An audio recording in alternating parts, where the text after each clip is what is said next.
Well, for a Sunday afternoon, we've had a lot of sunshine here in the Coastal Empire and Low Country. With that, it has been a hot and humid day with highs that reached the middle 90s. And if you're lucky, a couple of isolated storms might develop over the next few hours, but overall, that is going to be pretty hard to happen. Stepping outside right now, here's the view from our Savannah camera overlooking Highway 80 and the Bull River Bridge. We are looking off to the north from this vantage point on Wilmington Island, and you can see those billowing cumulus clouds. That is over the Low Country, over Beaufort County. And this actually has been producing some pretty heavy rain, but in the foreground we have a lot of blue sky, and in the visible satellite imagery, not much in the way of clouds developing this afternoon. There was a risk for a few strong and severe storms developing, but if you don't get the storms, you don't get the severe storms, so definitely some good news there. Viper radar scanning the skies. Most of us are dry, just that little bit of activity in northern Beaufort County. As the sea breeze comes in, that might be able to initiate a few more isolated storms over the next few hours, but most of us for tonight will be missing out on any of that, which will be nice because of how active yesterday was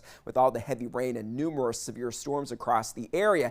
Temperature-wise, we are cooling off into the lower 90s for a lot of us. 95 still for Hinesville, 99 for Jessup. We did make it to 95 this afternoon in Savannah, and when you factored in the humidity, certainly it was feeling a lot hotter, feeling like 99 right now. The hot spot, though, in our area is Richmond Hill, feeling like 111 degrees. But as we head through the later evening and overnight, with temperatures cooling off a little bit, they will be able to get down into the upper 60s for a few inland locations, staying a little bit milder, more toward the coast. For Monday, we will start off with temperatures in the lower to middle 70s, 76 degrees by 7 o'clock here in Savannah. For the afternoon, we will be able to warm up into the lower to middle 90s. A few isolated showers and storms are expected, and with that heat, there is that potential for a few to become strong and severe, and that severe weather risk will actually continue for a few days, along with the overall thunderstorm chances staying with us, somewhat elevated for Tuesday, Wednesday, and Thursday. So staying somewhat unsettled throughout the work week, perhaps a little bit drier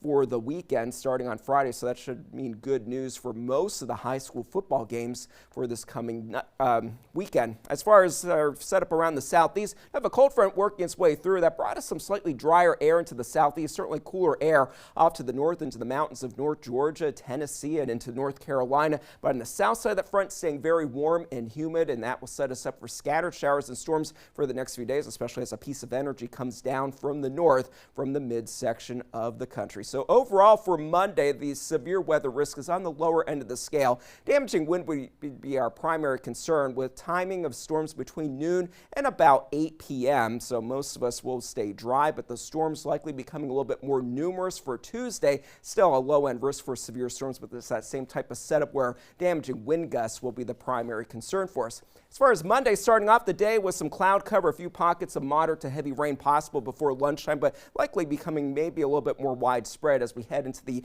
mid-afternoon hours for the Low Country and further to the south of the Altamaha River down into McIntosh County.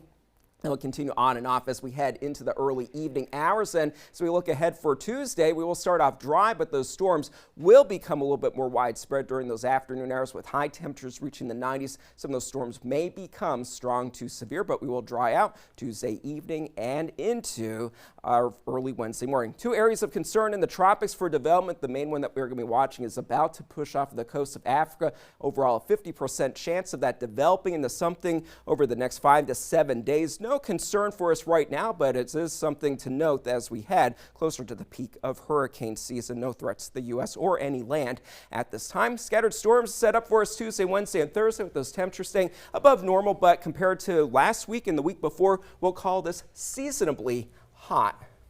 I feel like we're almost at the tail end of it, though. We're getting there. We're getting there, and as those sunsets start to get a little bit earlier, we will naturally get a little bit cooler because of that.